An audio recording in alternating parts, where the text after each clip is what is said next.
그리스도의 십자가 존 스토트 제2장 그리스도는 왜 죽으셨는가? 그리스도는 왜 죽으셨는가? 그분의 죽음에 대한 책임은 누구에게 있는가? 많은 사람들은 이 질문에 대해서 아무런 문제도 느끼지 못하며 따라서 그 질문에 답하는데도 아무런 어려움을 느끼지 못한다. 그들에게는 모든 사실이 대낮과 같이 명료하다. 그들은 다음과 같이 말한다. 예수님은 죽은 것이 아니라 죽임을 당했으며 중재인처럼 공공연하게 처형되었다. 그분의 가르침들은 위험한 것으로 심지어 파괴적인 것으로 느껴졌다. 유대 지도자들은 율법을 존중하지 않는 예수님의 태도에 또한 그분의 도발적인 선언에 몹시 분노했다. 한편 로마인들은 예수님이 자신을 유대인의 왕으로 선언하고 따라서 가이사의 권위에 도전한다는 이야기를 들었다. 이 두 부류의 사람들에게 그리스도는 혁명적인 사상가요, 설교가로 비춰졌으며 또 어떤 사람들은 예수님을 혁명적인 행동가로 간주하기도 했다. 그리스도는 당시의 현실 상황을 너무나 깊게 뒤흔들어 놓았으므로 그들은 예수님을 제거하기로 결정했다. 실제로 그들은 그 일을 실행하기 위해서 깨끗하지 못한 동맹을 체결하기에 이르렀던 것이다. 유대인의 법정에서는 그리스도에 대하여 참남죄라는 신학적인 고소가 제기되었다.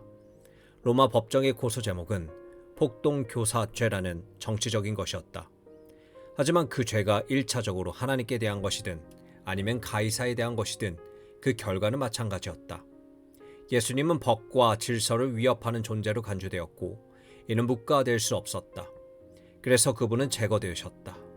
예수님은 왜 죽으셨는가? 겉으로 보기에 그분은 범법자로 죽으셨다. 하지만 실제로는 편협한 마음을 가진 자들에 의한 제물로 죽으셨으며 또한 자신의 위대성으로 인한 순교자로서 죽으셨다.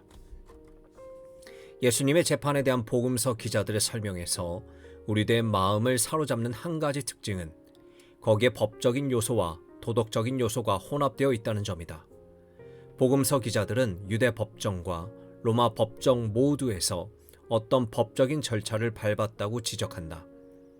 죄수가 체포되고 기소되고 반대 신문을 당하고 증인이 소환되었다. 그 다음에 재판장이 판결을 내리고 형을 언도했다. 하지만 복음서 기자들은 그 죄수가 고발된 내용에 대해 무죄했고 그 증인들은 거짓되었으며 또한 사형 언도는 정의를 크게 그르친 것임을 너무나 분명하게 밝힌다. 나아가서 이런 사태의 원인은 법의 진행 과정에 영향을 끼친 인간적, 도덕적 요소들이 있었기 때문이라고 말한다. 유대인의 대제사장 가야바와 로마 총독 빌라도는 그들의 공적인 직책을 수행하는 면에서 교회와 국가의 정당한 공직자 노릇을 하지 못했다. 그들은 타락하고 잘못을 범할 수 있는 인간이었으며 우리 모두를 지배하는 흑암의 열정에 의하여 좌지우지되었다. 우리 내면의 동기가 언제나 이것저것이 뒤섞여 있기 마련이기 때문이다.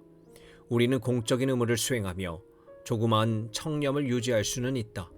하지만 그 이면에는 난폭하고 타락한 감정들이 도사리고 있었으며 언제나 뻗어나오려고 위협하고 있다. 복음서 기자들은 예수님의 체포, 구금 재판, 구형, 그리고 집행을 이야기하면서 이 은밀한 죄악들을 폭로한다. 이런 폭로는 그들이 복음서를 기술한 목적들 중 하나다. 왜냐하면 복음서의 자료들은 개종자를 위한 도덕적 지침으로 사용되었기 때문이다. 예수님의 죽음의 직접적인 책임은 말할 것도 없이 그 선고를 집행한 로마 군인들에게 돌려져야 한다. 하지만 예수님을 십자가에 못 박은 실제적인 과정에 대해서는 복음서 기자 중 어느 누구도 묘사하지 않았다. 만약 오직 복음서만 의존한다면 우리는 거기서 일어난 사건을 알지 못했을 것이다. 하지만 그 시대의 다른 문헌들은 십자가형이 어떤 것이었는지 우리에게 이야기해준다. 죄는 발가 벗겨짐으로써 공개적인 수치를 당한다. 그리고 나서 죄수의 등을 땅으로 향하여 눕히는데 그때 그의 손은 수평나무 기둥에 못으로 박혀져 고정되거나 줄로 묶이며 그의 발은 수직나무 기둥에 동일한 방식으로 고정된다. 그런 연유에 십자가를 고추 세워 땅에 파놓은 구덩이 속에 꽂는다. 대개의 경우 작은 말뚝이나 받침대가 죄수의 몸을 떠받쳐서 몸이 찢겨 떨어지는 것을 방지한다. 죄수는 거기에 매달려서 엄청난 육체적 고통, 대중의 비웃음, 낮의 열기와 밤의 냉기를 절망적으로 겪게 된다. 그 고통은 며칠 동안 계속되곤 했다. 복음서 기자들은 이런 것을 하나도 묘사하지 않았다. 그들이 이야기하는 내용을 종합해보면 당시 로마의 풍속대로 예수님은 자신의 십자가를 처형 장소까지 지고 가는 일부로 시작하셨던 것 같다. 하지만 그분은 그 무게에 짓눌려 쓰러지셨던 것 같다. 그것은 북아프리카 구레네 출신의 시몬이라는 사람이 바로 그때 자기 나라에서 예루살렘으로 오다가 억지로 예수님 대신 십자가를 나르게 된 것을 보아 알 수 있다. 골고다라는 곳에 이르렀을 때 그들은 예수님께 쓸개를 탄 포도주를 주었는데 이것은 가장 극심한 고통을 완화시켜 주려는 자비의 표시였다. 하지만 마태 기록에 의하면 예수님은 그것을 맛은 보셨지만 마시기를 거절하셨다. 그 다음에 4명의 복음서 기자는 모두 이렇게 쓰고 있다. 저희가 예수를 십자가에 못 박았다. 이것이 전부다. 앞에서 그들은 프로토리움, 총독의 관저에서 병사들이 예수님을 어떻게 조롱했는지를 꽤 자세히 묘사했다. 그들은 예수님께 자색옷을 입히고 머리에는 가시 면류관을 씌우고 갈대 홀에 그 오른손을 들게 하고 눈을 가리고 그분께 침을 뱉고 얼굴을 손바닥으로 때리고 머리를 치면서 때린 사람이 누구인지 알아맞혀 보라고 했다. 그들은 또한 예수님 앞에 무릎을 꿇고 앉아 조롱하며 경배하는 흉내를 냈다. 그런데도 복음서 기자들은 십자가에 못 박히는 데 관해서는 자세한 설명을 전혀 제공하지 않는다. 그들은 못이나 망치, 고통 혹은 피해에 관하여 전혀 아무런 이야기도 하지 않는다. 우리가 들을 수 있는 것은 오직 그들이 그를 십자가에 못 박았다라는 말이다. 즉 군병들이 소름 끼치는 임무를 수행했다는 것이다. 그들이 그 일을 즐겼다는 증거도 없고 그들이 잔인하거나 가학적이었다는 암시도 없다. 그들은 그저 명령에 따르는 군인이었다. 그들은 자기가 해야 할 일을 했을 뿐이다. 또한 무엇보다도 누가 아는 예수님이 아버지 저들을 사하여 주옵소서 자기들이 하는 것을 알지 못함이니이다 하고 큰 소리로 기도하셨다고 말한다. 복음서 기자들은 예수님을 십자가에 못 박은 일에 대하여 로마 군병들에게는 특별히 비난할 것이 없다는 식으로 말하는 반면 십자가형을 명령한 로마 총독에 관해서는 전혀 다른 태도를 보여준다. 예수를 십자가에 못 박도록 그들을 넘겨주니라. 그들이 예수를 맡음에 예수를 십자가에 못 박을세. 빌라도는 비난을 받아야 했다. 사실 그의 죄책은 사도신경에까지 기록되어 있다. 본디오 빌라도에게 고난을 받으사 십자가에 못 박혀 죽으시고 빌라도는 티베리우스 황제에 의하여 유대 변경 지방의 총독 으로 임명되었으며 주 26년부터 36년에 이르는 약 10년간 총독이었던 것으로 알려진다. 그는 공명정대함에 대해 전형적인 로마식 개념을 가진 유능한 행정관으로서 명성을 얻었다. 하지만 그는 유대인에게 냉소적이었으므로 유대인의 미움을 받았다. 유대인들은 그가 공직을 처음 시작할 때 로마의 기장들을 예루살렘에 전시했던 도발적인 행동을 잊지 않았다. 요세푸스는 그의 또 다른 어리석은 짓들, 곧 성전에 돈 얼마를 수도관 건설에 전용한 일을 서술한다. 많은 사람들은 그가 어떤 갈릴리 사람들의 피를 그들의 제물에 섞었던 것이 그 후에 뒤따른 폭동 중에 일어난 일이었다고 생각한다. 이런 것들은 단지 그의 불같은 성격, 포악한 잔인함의 신뢰일 뿐이다. 필로에 따르면 칼리굴라 황제에게 보낸 편지에서 왕인 아그리파 1세는 빌라도를 가리켜 매우 융통성이 없는 기질을 가졌으며 무척 완고할 뿐 아니라 무자비한 인물이라고 묘사한다. 빌라도의 우선적인 목표는 법과 질서를 유지하고 골치 아픈 유대인을 확고한 지배하에 두며 이런 목적을 위하여 필요하다면 어떤 폭동이든 혹은 그럴 위험이 있는 움직임이 있다면 무엇이든 무자비하게 진압하는 것이었다. 복음서가 묘사하는 본디오 빌라도의 모습은 이런 외적인 증거와 잘 부합된다. 유대 지도자들이 예수님을 그에게 데려와서 우리가 이 사람을 보내 우리 백성을 미혹하고 라고 말하고서 가이사에게 세금 바치는 것을 금하며 자칭 왕 그리스도라 하더이다 라고 푸언했을 때 빌라도는 예수님을 주목하지 않을 수 없었다. 그의 조사가 진행되는 동안에 복음서 기자들은 두 가지 중요한 점을 강조한다. 첫째, 빌라도는 예수님의 무죄를 확신했다. 그는 제수의 고상한 처신과 자제, 그리고 정치적 무해함에 분명히 깊은 인상을 받았다. 그래서 그는 예수님에게 고소의 근거를 발견하지 못했다고 3번이나 선언했다. 첫 번째 선언은 공의가 그 사건을 그에게로 가져왔던 금요일 새벽에 있었다. 빌라도는 그들의 말을 듣고 예수님께 몇 가지를 질문해 보고서 이 1차 신문이 있은 후에 내가 보니 이 사람에게 죄가 없노라고 선언했다. 예수님이 헤롯에게서 조사를 받고 돌아오신 때가 두 번째 선언의 때였다. 빌라도는 제사장들과 백성들에게 이렇게 말했다. 너희가 이 사람이 백성을 미혹하는 자라 하여 내게 끌고 왔도다. 보라, 내가 너희 앞에서 신문하였으되 너희가 고발하는 일에 대하여 이 사람에게서 죄를 찾지 못하였고 헤롯이 또한 그렇게 하여 그를 우리에게 도로 보내었도다. 보라, 그가 행한 일에는 죽일 일이 없느니라. 이에 대하여 군중은 그를 십자가에 못 박게 하소서, 십자가에 못 박게 하소서 하고 소리질렀다. 하지만 빌라도는 세 번째로 응답했다. 이 사람이 무슨 악한 일을 하였느냐? 나는 그에게서 죽일 죄를 찾지 못하였나니. 더욱이 예수님이 결백함에 대한 총독의 개인적인 확신은 그의 아내가 그에게 보낸 메시지에 의하여 확증되었다. 저 옳은 사람에게 아무 상관도 하지 마옵소서. 오늘 꿈에 내가 그 사람으로 인하여 애를 많이 태웠나이다. 예수님의 무죄함에 대한 빌라도의 반복된 주장은 복음서 기자들이 그에 관하여 강조하려는 두 번째 요점, 곧 어느 한쪽을 택해야만 하는 상황을 피하려는 그의 교묘한 시도를 밝히는 근거가 된다. 그는 예수님에 대한 언도를 피하고자 했으며 동시에 예수님의 무죄를 선언하는 행동도 피하고자 했다. 이렇게 서로 조화될 수 없는 두 가지 사실을 그는 어떻게 조화시킬 수 있었는가? 우리는 빌라도가 예수님을 풀어주면서 동시에 유대인들을 무마시키기 위하여, 즉 의로우면서 동시에 불의하게 되기 위하며 우물쭈물하고 있다는 것을 본다. 그는 4가지 도피 수단을 시도했다. 첫째로 예수님이 갈릴리 사람이며 따라서 헤롯의 사법 관할에 있다는 사실을 듣고서 결정의 책임을 헤롯에게 미루기 위하여 헤롯에게 그 사건의 재판을 넘겨주었다. 하지만 헤롯은 형을 선고하지 않은 채로 예수님을 돌려보냈다. 둘째로 그는 미봉책을 시도했다. 때려서 놓겠노라. 그는 군중이 최고형보다 좀 덜한 형으로 만족하기를 바랐으며 피에 굶주린 그들이 예수님의 찢긴 등을 보고서 충분히 만족하기를 원했다. 하지만 이것은 야비한 짓이다. 왜냐하면 예수님이 무죄라면 그에게 채찍질을 하지 말고 즉시 석방해야 했기 때문이다. 셋째로 그는 잘못된 이유로 군중이 예수님의 석방을 택한다면 옳은 일, 즉 예수님을 석방하는 일을 시도하려고 했었다. 그는 6월절에 죄수 하나를 특별 사면해주는 총독의 전례를 기억해내고서 백성이 예수님을 사면해달라고 요구하기를 바랐다.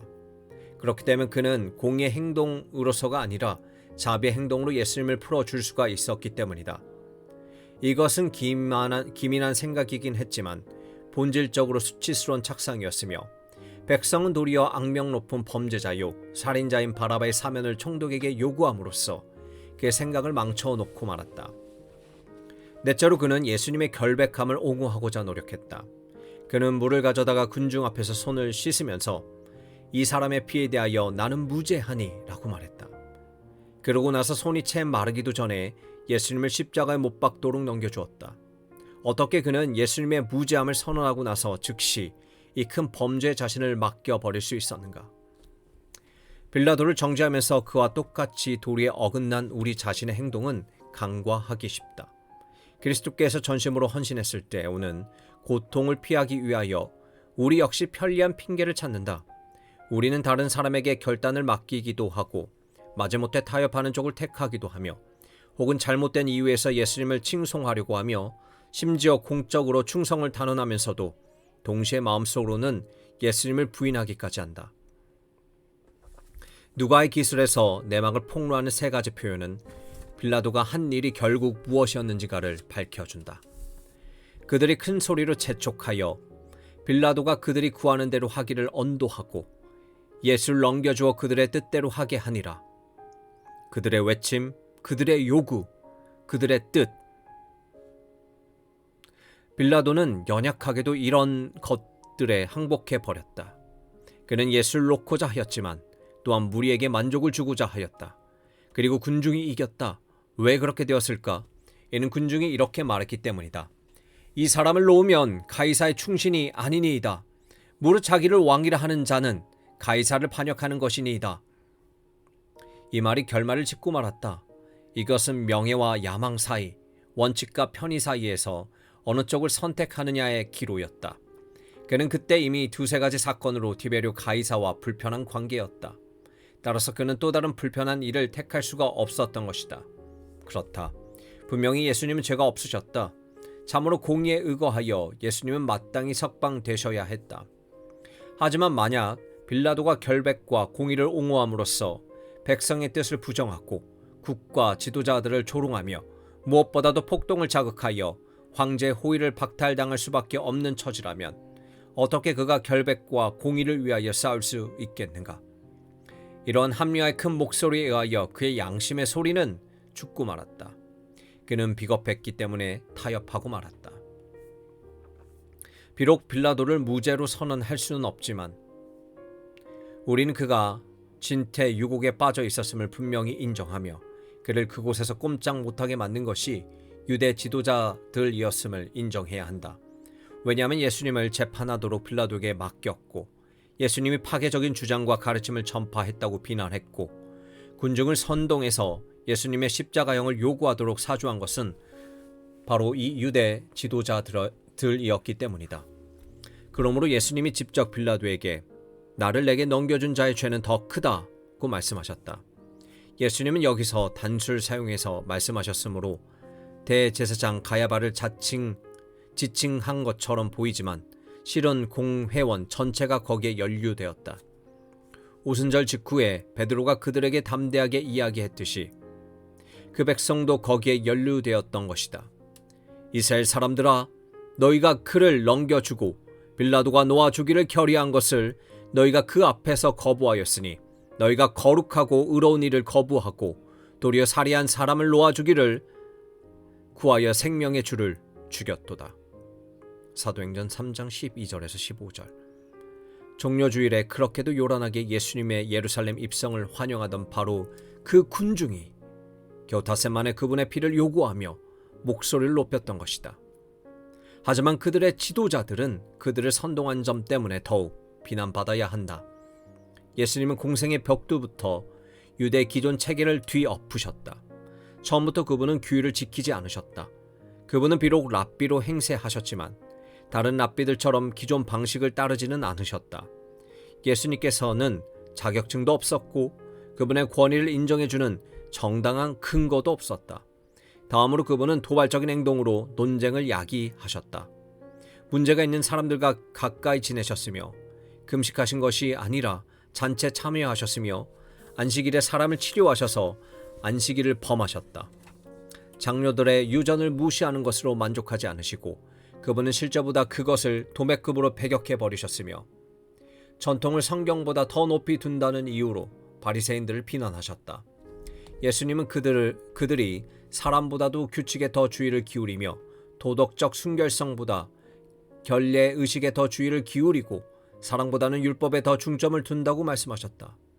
심지어 예수님은 그들을 외식하는 자들이라고 비난하셨고 소경을 인도하는 소경들이라고 부르셨으며 회칠한 무덤 같으니 겉으로는 아름답게 보이나 그 안에는 죽은 사람의 뼈와 모든 더러운 곳이 가득하도다 라고 묘사하셨다.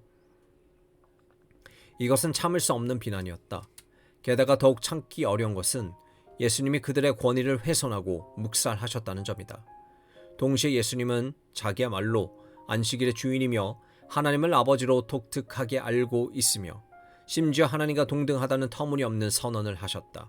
그렇다. 참난. 바로 그것이었다. 그러므로 그들은 예수님을 미워하는 것은 전적으로 옳은 일이라고 생각했다. 예수님의 가르침은 이단적인 것이었다. 예수님의 행위는 거룩한 율법에 대한 모욕이었다. 예수님은 백성을 어그러진 길로 인도하고 있었다. 또한 그가 가이사에게 대한 불충을 조장한다는 소문들이 돌았다. 따라서 더 이상의 손실을 가져오기 전에 그의 사역을 중지해야 했다. 그들은 예수님이 잡혀서 재판을 받고 죽임을 당해야 할 충분한 정치적, 신학적, 윤리적 이유를 가지고 있었다. 더욱이 그들이 예수님을 법정에 데려다가 맹세로 증언하게 한 그때도 그는 자신에게 대하여 참난한 주장을 했던 것이다. 그들은 예수님이 말하는 것을 자기들의 귀로 직접 들었다. 더 이상의 증인이 필요하지 않았다. 예수님은 스스로 참남한 말을 하셨다. 예수님은 죽어 마땅했고 그것은 자명한 사실이었다. 예수님은 죄가 있었다. 반면에 그들의 손은 깨끗했다. 하지만 이 모든 것이 사실이라 할지라도 유대 지도자들에게는 결점들이 있었다. 예수님의 주장이 참이었느냐 아니냐 거짓이었느냐 하는 근본적인 문제는 차치하고라도 거기에는 동기의 문제가 있었다. 제사장들이 예수님에 대해 품은 저기의 근본 원인이 무엇이었는가? 정치적 안정과 교리적 진리와 도덕적 순결을 염려했다는 것이 전적인 이유였을까? 빌라도는 그렇게 생각하지 않았다. 예수님이 잡히신 것은 그들이 내세운 이유, 특히 황제에 대한 그들의 가장된 충성심 때문이 아니었다. 수에테가 말했듯이 그는 그들이 숨기고 있는 질투라는 천박한 악덕을 간파했다. 마태의 말을 빌리면 이는 저가 그들의 시기로 예수를 넘겨준 알미더라. 빌라도의 이 평가에 대하여 의문을 제기할 이유는 전혀 없다. 그는 인간의 본성에 대한 기민한 판단자였다. 그 외에 복음서 기자들도 그의 판단을 기록함으로써 그것을 승인하는 것으로 보인다. 질투는 허영이라는 동전의 다른 면이다. 거만하지 않은 사람은 타인을 질투하지 않는다. 그런데 유대 지도자들은 교만했다. 그들은 종족적으로, 국가적으로, 종교적으로, 도덕적으로 교만했다. 그들은 하나님과 특별한 관계를 유지해온 그들 국가의 긴 역사를 자랑했으며 국가 내에서 그들의 지도적인 역할을 자랑했고 무엇보다도 그들의 권위를 자랑했다. 예수님과의 경쟁은 본질적으로 권위의 투쟁이었다. 왜냐하면 예수님은 그들의 권위에 도전하셨으며 동시에 그분은 그들에게 분명히 결여된 권위를 소유하셨기 때문이다. 그들이 하나님께 무슨 권위로 이런 일을 하느냐, 누가 이런 일을 할 이 권위를 주었느냐라고 은밀히 탐색했을 때 그들은 자기네가 예수님을 꼼짝 못하게 했다고 생각했다. 하지만 예수님의 반문에 도리어 자기들이 꼼짝 못하게 된 것을 알았다. 요한의 세례가 하늘로부터냐 사람으로부터냐 내게 대답하라 가 그 반문이었다. 그들은 완전히 함정에 빠지고 말았다. 그들은 하늘로부터라고 대답할 수 없었다. 만약 그렇게 대답한다면 예수님은 그들이 왜 그를 믿지 않았는지를 알고자 하실 것이었다. 또한 그들은 사람으로부터라고 대답할 수 없었는데 이는 요한을 참 선지자라고 확신하는 백성을 두려워했기 때문이다. 그래서 그들은 아무 대답도 못했다. 그들의 얼버무림은 그들의 위선을 증거하였다. 만약 그들이 요한의 권위의 도전을 맛받을 수 없었다면 그리스도의 권위의 도전을 맛받을 수 없었음은 명백한 일이다. 예수님은 하나님에 대해 가르치며 귀신을 쫓아내며 죄를 용서하며 세상을 심판할 권세가 자기에게 있다고 선언하셨다. 이 모든 점에서 그리스도는 그들과 전혀 달랐다. 왜냐하면 그들이 알고 있는 권위란 고작해야 다른 권위에 호소할 수 있는 권위였기 때문이다. 그 외에도 예수님의 권위에는 자명한 진실성이 있었다. 그것은 실제적인 권위였고 힘을 들이지 않은 권위였으며 투명했고 하나님께로부터 온 권위였다. 그래서 그들은 예수님이 자기들을 위협한다고 느꼈다. 예수님은 그들의 특권, 백성에 대한 지배력, 자신감과 자존심을 손상시켰으며 그러면서 그 자신의 그런 것은 다치지 않으셨다. 그들은 예수님을 질투했으며 그리하여 그분을 제거하기로 결정했다. 마태가 예수님을 제거하려는 두 번째 질투에 찬 음모를 자세히 이야기한 것은 의미심장하다. 첫 번째 음모는 예수님의 생애 초기에 헤롯이 꾸몄던 것이고 다른 하나는 그분의 생애의 말기에 제사장들이 꾸몄던 것이다. 그들은 모두 자신의 권위가 위협을 받는다고 느꼈다. 그래서 그들은 예수님을 죽이려 했다. 제사장들의 정치적, 신학적 논거가 아무리 외적으로 존경할 만하더라도 그들로 하여금 예수님을 죽이기 위해 빌라도에게 넘겨주게 한 것은 시기였다. 이와 같은 악한 감정이 오늘날 예수님에 대한 우리의 태도에도 영향을 준다. 루이스가 예수님을 그렇게 불렀듯이 예수님은 여전히 초월적인 간섭자이시다. 우리는 우리의 프라이버시에 대한 그분의 침해, 그분이 우리의 경배를 요구하신다는 사실, 그리고 그분이 우리의 순종을 기대하신다는 사실에 분노한다. 왜 그분은 자기 일만 하면서 우리를 그냥 내버려 두지 못하는가 하고 말이다. 우리는 성급하게 묻는다. 그러나 이에 대한 예수님의 대답은 언제나 우리가 바로 그분의 일이며 따라서 그분은 결코 우리를 홀로 내버려 두실 수 없다는 것이다. 그래서 우리 역시 예수님을 우리의 평화를 방해하며 우리의 현실 상황을 뒤엎으며 우리의 권위를 손상시키며 우리의 자존심을 깎아내리는 위협적인 경쟁자로 인식하는 것이다. 우리 역시 그분을 제거하기 원한다. 지금까지 우리는 예수님이 어떻게 제사장들에 의하여 빌라도에게 넘겨졌고 빌라도에 의하여 군병들에게 넘겨졌는지를 보았다. 이제는 처음에 그분이 어떻게 유다에 의하여 제사장들에게 넘겨졌는지를 생각해 보아야 한다. 유다의 이 행동은 특히 배신이라는 용어로 묘사된다. 실로 세족 목요일은 언제나 그가 배신당하신 밤으로 기억될 것이며 유다는 예수를 판 자로 기억될 것이다. 이 비난의 비문은 복음서에서 12제자 사이에 언급될 때 이미 그의 이름에 첨부되었다. 3명의 공감 복음서 기자들은 모두 그를 사도의 명단에서 맨 뒤에 두었다. 우리는 사람들이 유다에 대해 동정심을 표하는 말을 심심치 않게 듣는다. 그들은 유다가 생전에 불공정한 대우를 받았으며 그 이래로 계속해서 불공정한 억압을 받았다고 느낀다. 사람들은 만약 예수가 죽어야 했다면 결국 누군가를 그를 팔아야 했다. 그런데 왜 유다를 비난하는가? 그는 단지 섭리의 도구였으며 예정의 희생자였을 뿐이다 라고 말한다. 사실 성경은 예수님이 자기를 팔 자가 누구인지 미리 알고 계셨으며 또한 유다를 가리켜서 멸망의 자식뿐이오니 이는 성경을 응하게 함이니이다 라고 말씀하셨다고 지적한다. 유다가 그 일을 실행한 것은 사탄이 먼저 그의 마음속에 그런 생각을 넣어주고 나서 그 뒤에 실제로 그 속에 들어간 다음인 것 또한 사실이다. 하지만 이런 사실이 유다의 죄를 사면해 주는 것은 아니다. 그는 이미 이전에 어느 때인가 음모를 세운 것이 분명하므로 자신의 행동에 책임을 져야 한다. 그의 배반이 성경에 예언되었다고 해서 그를 자유로운 행위자가 아니라고 말할 수는 없다. 이는 예수님의 죽음이 구약에 예언되어 있다고 해서 그 죽음이 자발적이지 않다고 말할 수 없는 것과 마찬가지다. 그래서 누가는 뒤에 있는 불의에 관하여 언급하셨다. 사탄의 영향력이 아무리 강했다고 하더라도 그가 스스로 그 영향력에 자기를 개방할 때가 있었던 것이다. 예수님은 유다의 행동에 대한 책임이 유다에게 있다고 간주하는 것이 명백하다. 왜냐하면 다락방에서의 마지막 순간까지 예수님은 접시에서 떡 한 조각을 찍어서 그에게 주심으로써 최후의 호소를 하셨기 때문이다. 하지만 유다는 예수님의 호소를 거부했으며 그의 배반은 환대에 대한 극악한 배응망덕의 행위였으므로 언제나 더욱 가증한 것으로 보인다. 유다의 이런 행위는 다음과 같이 말한 성경의 또 다른 구절을 성취하였다. 내가 신뢰하여 내 떡을 나눠 먹던 나의 가까운 친구도 나를 대적하여 그의 발꿈치를 들었나이다. 시편 41편 9절.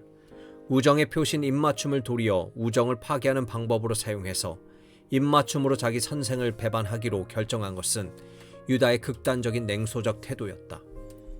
그래서 예수님은 그의 죄를 명확히 밝히면서 이렇게 말씀하셨다. 인자를 파는 그 사람에게는 화가 있으리로다.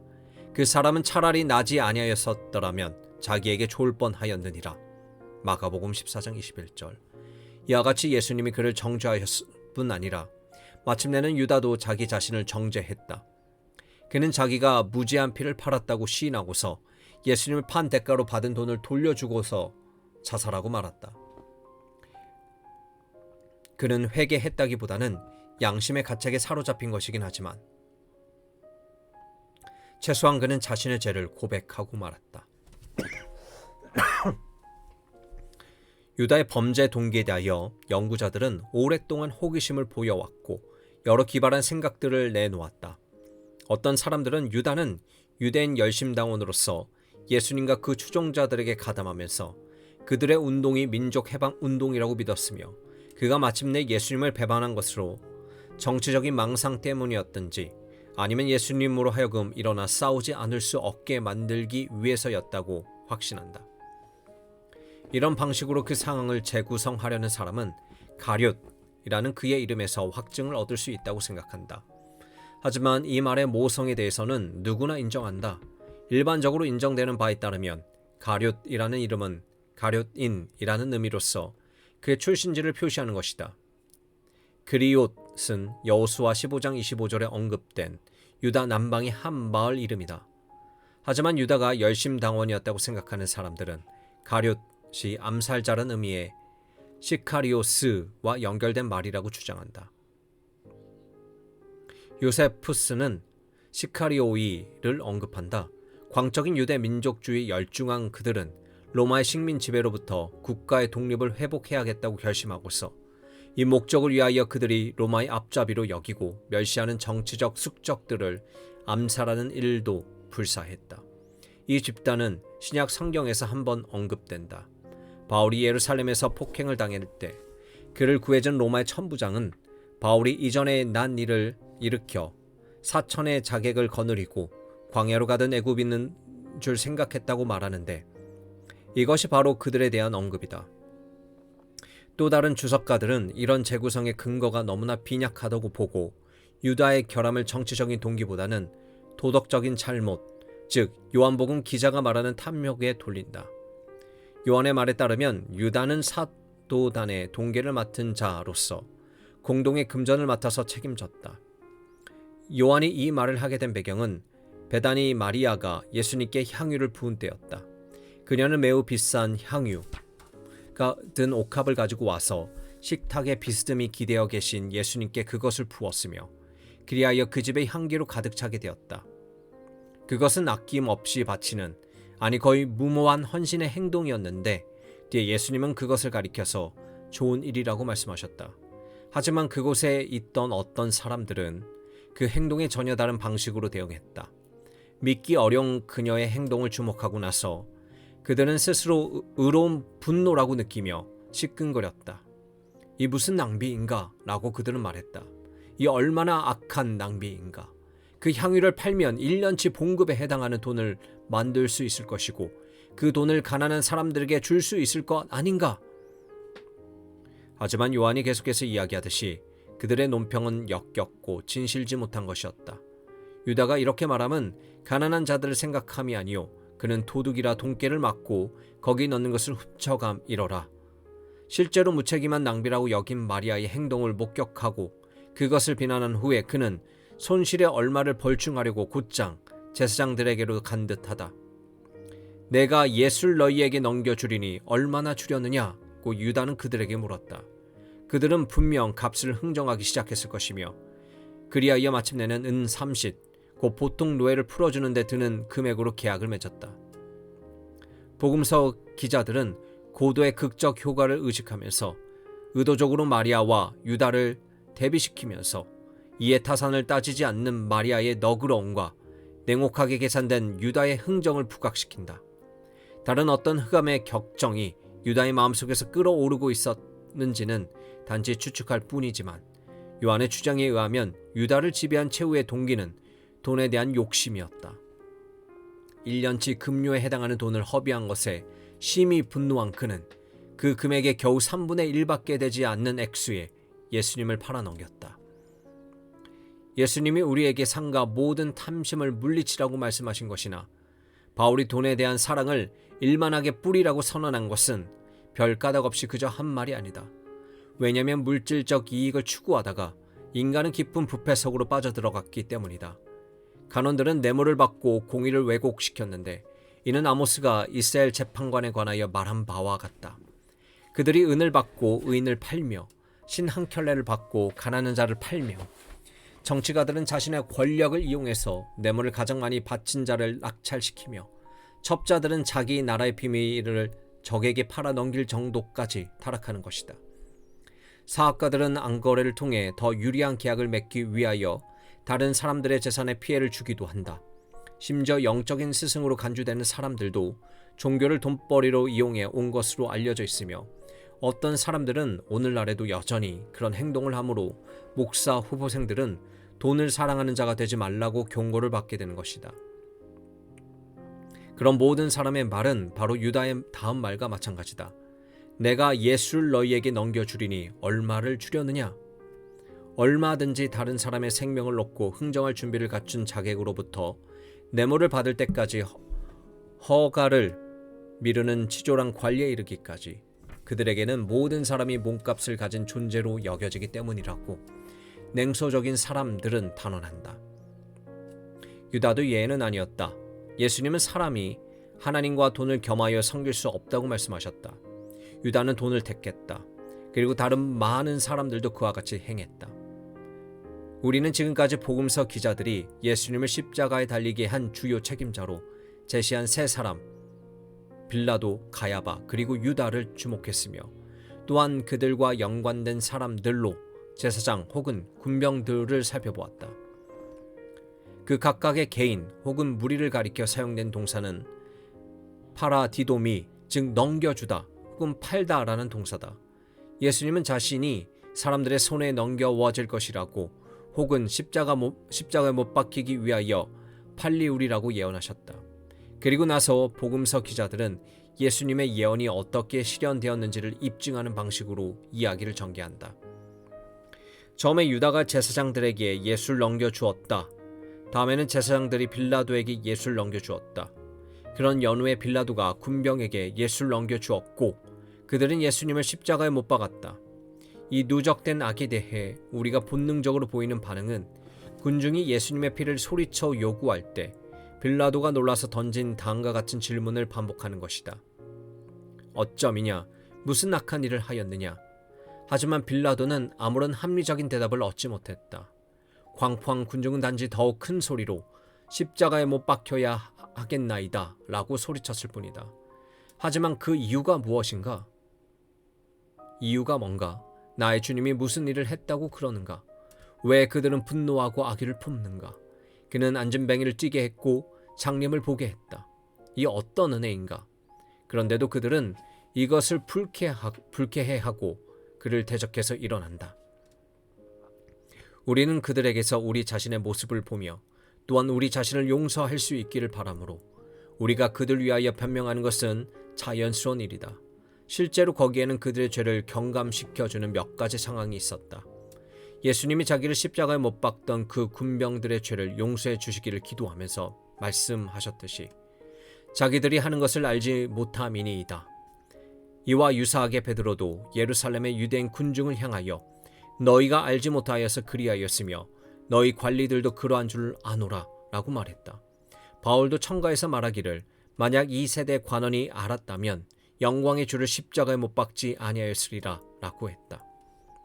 하지만 그들은 유죄 판결을 받기에 충분할 만큼 그들의 범죄 사실을 수긍하기에 충분할 만큼 그리고 그들의 행위에 대하여 정죄당하기에 충분할 만큼 알고 있었다. 그 피를 우리와 우리 자손에게 돌릴지어다 라고 그들의 외침은 전적인 책임을 지겠다는 주장이 아니었던가. 베드로는 오순절에 전혀 숨김없이 말했다. 그런즉 이스라엘 온 집이 확실히 알지니 너희가 십자가에 못 박은 이 예수를 하나님이 주와 그리스도가 되게 하셨느니라. 너기 베드로의 생각에 반박하기는커녕 그의 말을 들은 사람들은 마음에 찔려 그 일을 바로잡기 위하여 무엇을 해야 할지를 물었다. 스데반은 공의 앞에서 연설할 때 더욱 직설적으로 사실을 말했는데 이로 인하여 그는 순교했다. 그는 공의를 향하여 목이 곧고 마음과 귀에 할례를 받지 못한 사람들아 라고 부르고 나서 그들이 자기네 조상들과 똑같이 성령을 거스려 행한다고 힐문했다. 왜냐하면 그들의 조상은 메시아의 오심을 예언한 사람들을 죽이고 선지자들 핍박했는데 이제는 그들이 메시아이신 그분을 넘겨주고 죽였기 때문이다. 뒤에 바울은 복음서에 대한 당시 유대인들의 저항에 관하여 데살로니가 사람들에게 편지를 쓰면서 그와 비슷한 말을 사용했다. 그들은 주 예수와 선지자들을 죽이고 우리를 쫓아내고 그들이 이방인의 구원에 방해하려고 노력했으므로 하나님의 심판이 그들 위에 떨어질 것이었다. 예수님을 십자가에 못 박은 것을 들여서 유대 민족을 이렇게 비난하는 것은 오늘날에는 전혀 어울리지 않는 일이다. 실제로 유대인을 비방하고 박해하기 위한 정당한 근거로 혹은 반셈주의를 지지하는 근거로 이것이 사용된다면 이는 전혀 용납될 수 없다. 하지만 반셈주의의 편견을 피하는 길은 유대인들에게 죄가 없는 것처럼 여기는 것이 아니라 그들의 잘못을 인정하기는 하되 그 죄에 다른 사람들도 참여했음을 덧붙이는 것이다. 바로 이는 사도들이 그 상황을 바라본 방식이었다. 사도들은 헤롯과 빌라도, 이방인들과 유대인들이 함께 예수님을 거스려 모의했다고 말했다. 하지만 이보다 더욱 중요한 점은 바로 우리 자신에게도 잘못이 있다는 것이다. 만약 우리가 그들의 위치에 있었다면 우리 역시 그들과 똑같이 행동했을 것이다. 아니, 실제로 우리는 그렇게 했다. 왜냐하면 우리가 그리스도로부터 등을 돌릴 때마다 우리는 하나님의 아들을 다시 십자가에 못 박아 현저히 욕을 보이기 때문이다. 우리 역시 유다처럼 우리의 탐욕을 인하여 제사장들처럼 우리의 시기를 인하여 빌라도처럼 우리의 야망을 위하여 예수님을 희생시킨다. 거기 너 있었는가? 그때 주가 그 십자가를 달릴 때 라고 오래된 흑인 영가는 묻는다. 우리는 그렇다. 우리는 거기에 있었다라고 대답해야 한다. 단순한 구경꾼이 아니라 음모를 품고 계획을 세우고 배반하고 흥정하고 넘겨주어서 예수님을 십자가에 못 박히게 한 그 모든 일에 참여한 유죄의 가담자로 거기에 있었다. 우리는 빌라도처럼 손을 씻고 책임을 회피하려고 노력할 수도 있다. 하지만 빌라도의 시도가 헛되었던 것과 마찬가지로 우리의 시도도 허사가 되고 말 것이다. 왜냐하면 우리의 손에는 피가 묻었기 때문이다. 우리는 십자가를 위하여 위에 행해진 것으로 보기에 앞서 십자가를 우리에 의하여 행해진 것으로 보아야만 한다. 실제로 십자가 죄책에 자기 몫을 담당할 준비가 된 사람만이 그 은혜에 자기 몫을 주장할 수 있다고 캐논 피터 그린은 썼다. 스코틀랜드 찬송가 작사자의 왕이라고 불리었던 호라티우스 포다르는 그것을 다음과 같이 잘 표현했다. 거룩한 피 내가 흘리게 했네. 내가 그분을 나무에 못 박았네. 내가 하나님의 그리스도를 십자가에 못 박고 그 모욕하는 일에 나도 참여했다네. 그 소리치던 모든 군중 속에 나도 있었음을 나는 안다네. 그 무례한 외침의 소음 속에서 내 목소리가 들리네. 십자가 주위의 군중을 내가 보니 그 고통받으시는 분의 신음을 비웃도다. 하지만 거기서도 내 목소리가 들리네. 마치 나 혼자서 비웃듯이.